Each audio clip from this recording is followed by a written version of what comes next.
बच्चों, इस चिन्ह को तो आप पहचानते होंगे।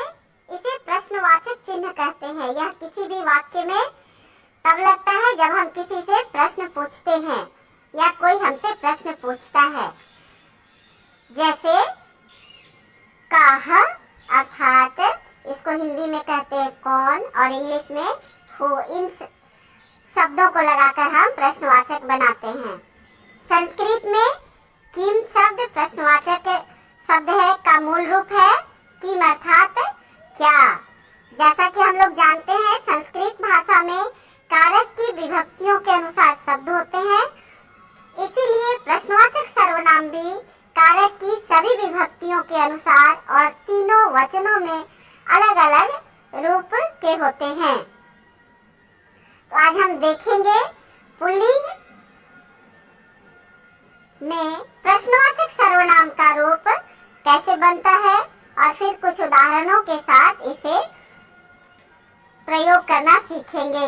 प्रथमा विभक्ति में कह, कौ, के अर्थात कौन, कौन दोनों, कौन सब।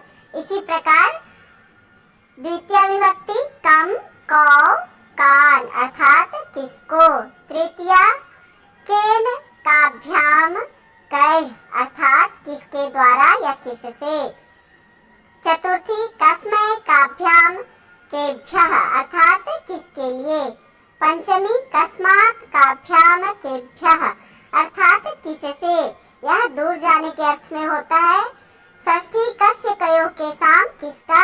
सप्तमी कस्मिन् कयोः केषु अर्थात किसमें या किस पर। अब कुछ उदाहरण हम लोग देख लेते हैं। जैसे बालकः पुस्तकं पठति। यहाँ बालकः को यदि हम प्रश्नवाचक बनाते हैं तो बालक प्रथमा एकवचन का रूप है, तो यहाँ हो जाएगा कः पुस्तकं पठति। इसी प्रकार रामः मोहनम पश्यति। यहाँ मोहनम द्वितीय एकवचन का रूप है, तो उसकी जगह पर हम कम का प्रयोग करेंगे। रामः कम पश्यति, राम किसको देखता है।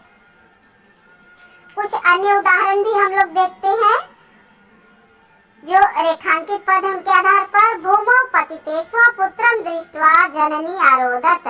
भूमि पर गिरते हुए अपने पुत्र को देखकर माँ रोने लगी। यहाँ स्वपुत्रम के आधार पर बनाना है, तो स्वपुत्रम द्वितीय एकवचन का रूप है, तो उसकी जगह पर हम कम पद का प्रयोग करेंगे। उसी प्रकार एकः बलिवर्धः शरीरेण दुर्बलः आसीत्। यहाँ पर शरीरेण तृतीय एकवचन का रूप है, तो हम सर्वनाम भी तृतीय एकवचन का केन शब्द प्रयोग करेंगे।